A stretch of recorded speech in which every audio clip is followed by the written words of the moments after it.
मेरे पास तो एक ही चांद यानी कि मून है, ये तो आपको पता है। लेकिन अगर मैं आपसे सवाल पूछूं कि ऐसा कौन सा प्लेनेट है जिसके पास सबसे ज्यादा चांद है यानी कि मून है, तो आप क्या कहेंगे?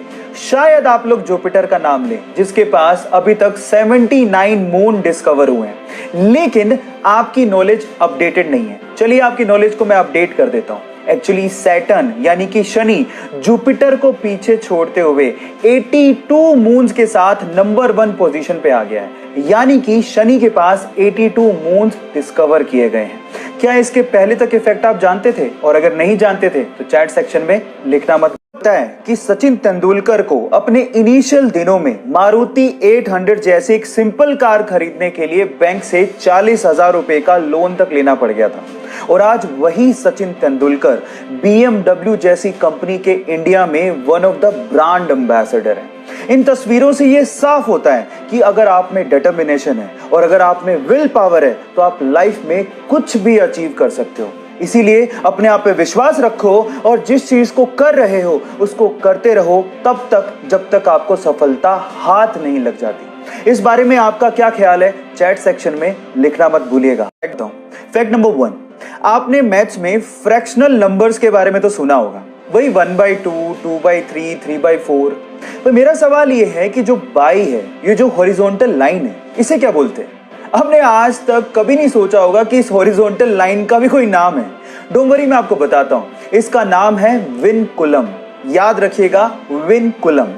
फैक्ट नंबर 2, 0 अकेला ऐसा नंबर है जो कि रोमन संख्या में रिप्रेजेंट नहीं किया जा सकता है ना। Interesting fact. ये दोनों फैक्ट आपको जान के कैसा लगा? चैट सेक्शन में लिखना मत भूलिए। ग्रेट साइंटिस्ट जब वो जिंदा थे ना, तो उनके खिलाफ एक बुक छापी गई जिसका नाम था 100 ऑथर्स अगेंस्ट आइंस्टाइन। उसमें ऐसे 100 लेखकों की बातें लिखी हुई थी जो एल्बर्ट आइंस्टाइन को या तो गलत प्रूफ करना चाहते थे या उसके काम को मानते ही नहीं थे। इस बुक पे रिएक्शन देते हुए पब्लिकली आइंस्टाइन ने सिर्फ एक लाइन बोली।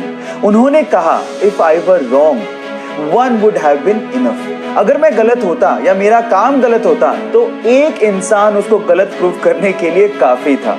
कितना ठग लाइफ आंसर था ना आइंस्टाइन का।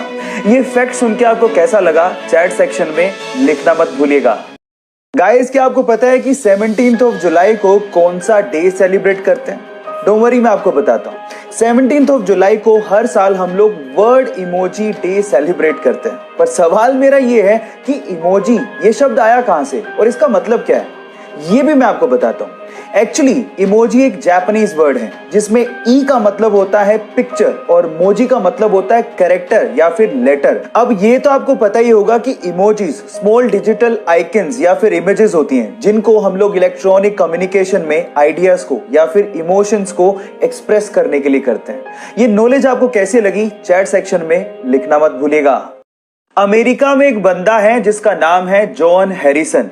अब इस बंदे की जॉब के बारे में सुन के आप लोग हैरान रह जाओगे। ये बंदा अमेरिका की एक बड़ी आइसक्रीम कंपनी में आइसक्रीम टेस्टर की तरह काम करता है। मतलब आइसक्रीम को टेस्ट करने की नौकरी। कितनी यमी जॉब है ना ये। मैं आपको आपकी जानकारी के लिए बता देता हूं कि इनकी जीभ को इतना वैल्यूएबल माना गया है कि यही बंदा आइसक्रीम को टेस्ट करके बताता है कि कौन सी आइसक्रीम मार्केट में चलेगी और कौन सी आइसक्रीम मार्केट में नहीं चलेगी। इसी के चलते उनकी जीभ का 7 करोड़ रुपए का इंश्योरेंस तक करवाया गया है। ये वियर्ड सी जॉब के बारे में सुन के आपको कैसा लगा? चैट सेक्शन में लिखना मत भूलिएगा।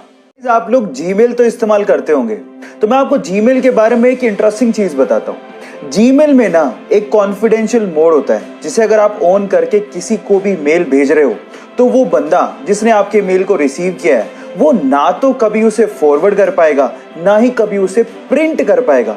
इनफैक्ट आप अपने मेल के लिए एक एक्सपायरी डेट भी सेट कर सकते हो। मतलब ये है कि उस एक्सपायरी डेट पे वो मेल रिसीवर एंड से ऑटोमेटिकली डिलीट भी हो जाएगा। ये फैक्ट जान के आपको कैसा लगा? चैट सेक्शन में लिखना मत भूलिएगा। मैक्सिको में एक बहुत ही रहस्यमयी जगह है जिसका नाम है द जोन ऑफ साइलेंस। अब क्या खास है इस जगह में, मैं आपको बताता हूँ। यहाँ पर घड़ियों की सुइयां अचानक से रुक जाती हैं, रेडियो के सिग्नल काम करना बंद कर देते हैं, कंपास की सुई चारों तरफ घूमने लगती है और आपके मोबाइल के सिग्नल वो भी पूरी तरह से ठप पड़ जाते हैं। यानी कि पूरा का पूरा कम्युनिकेशन एकदम ठप। सबसे मिस्टीरियस बात यह है कि the zone of silence, Bermuda triangle और गीजा के पिरामिड वर्ल्ड मैप पे एक ही लाइन पे हैं, यानी कि तीनों मिस्टीरियस जगह अलाइंड है। ये मिस्टीरियस फैक्ट सुन के आपको कैसा लगा? चैट सेक्शन में लिखना मत भूलिए।